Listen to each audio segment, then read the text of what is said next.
Eugene Mayfield here. I wanted to share a few things with you today concerning income. Now, the average median household income in America is around $75,000. Now, for some of you guys, that's going to seem like a lot of money. For some of you guys, that is not much money at all. But the point is, it is the average income in the United States. Of course, if you're from somewhere around the world, that may be considerably a lot of money, or again, not very much money at all. Now, what I've learned is whether it's $75,000 a year or $40,000 a year, for most people, this is a problem. And it's not a problem about how much. The problem is how it's earned. Most achieve their income through linear income. You had to work $75,000 worth of hours in order to be compensated for $75,000 worth of money. Most all income comes in a way of two different ways: time and energy. Now, linear income is an exchange that's equal between time and money. It's something that I like to call the 40-40 vision, right? We're used to 20-20 vision with our site. 40-40 vision is how we see money and how we see earning money for most people. And what that means is most people see their income being earned through 40 hours of work and 40 hours of pay. Now, that is an equal pay, right? So 1 hour equals 1 hour of pay. Of course, if you're working overtime, you might get time and a half, but traditionally, people are getting paid 1 hour of pay for 1 hour of time. And that residual, that type of linear income is, to me, a huge problem. One, what happens when we don't have time, right? That means we have to cut other things out. We have to cut out family. We have to cut out relationships. We have to cut out our community involvement, time to serve in our community in order to earn money, because we have to give that time because that's a higher priority. So the other side of the scale, the other side is, instead of linear income, is residual income. Residual income is not based on equals, right? It is making money after you've set up proper programs and you are still continue to get paid. So instead of trading 1 hour for 1 hour of pay, you might trade a couple hours in the beginning for some hours of pay, but then it continues to pay you on and on and on and on. Now, the ideal residual income is the type of income that pays you 24 hours a day, 7 days a week. So I want to talk to you about how do we improve our financial situation. What happens when we decrease our energy and our expenses and increase our income? I mean, just think about it in your own life, what that would look like.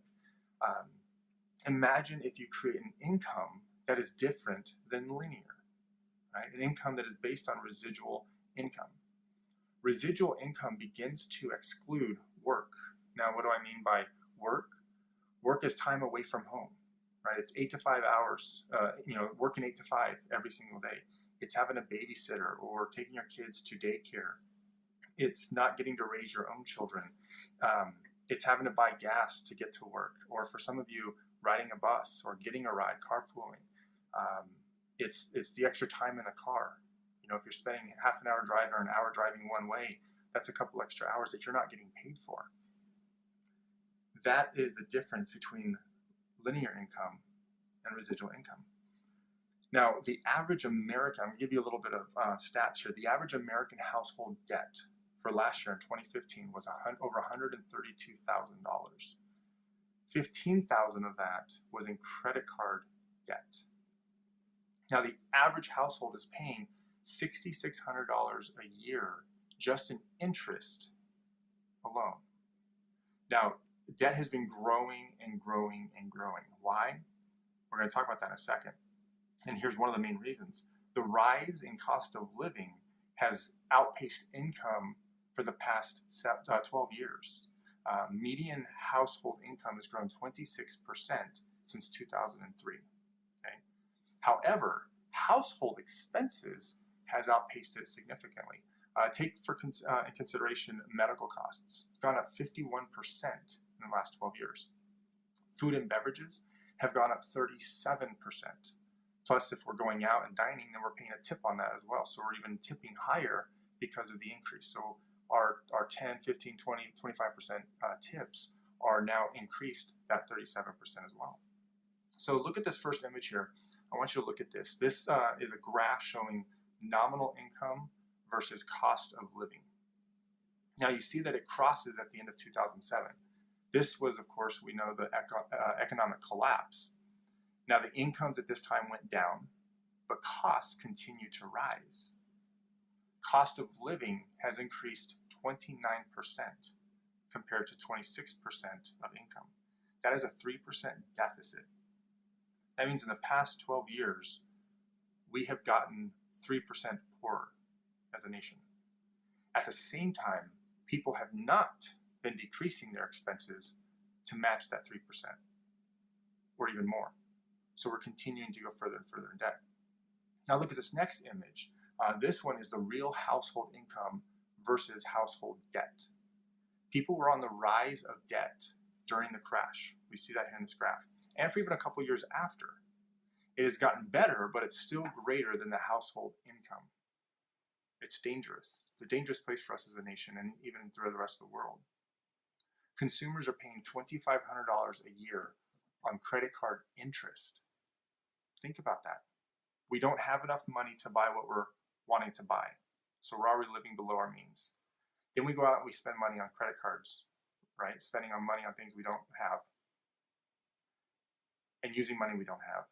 And then we're paying the credit card companies $2,500 a year in interest. That is ridiculous. It's free money we're giving away. Now, all this debt, and it's created from us slaving for another person, making them rich while we continue to struggle. Now, what happens if that $6,600 of interest was paid off through residual income?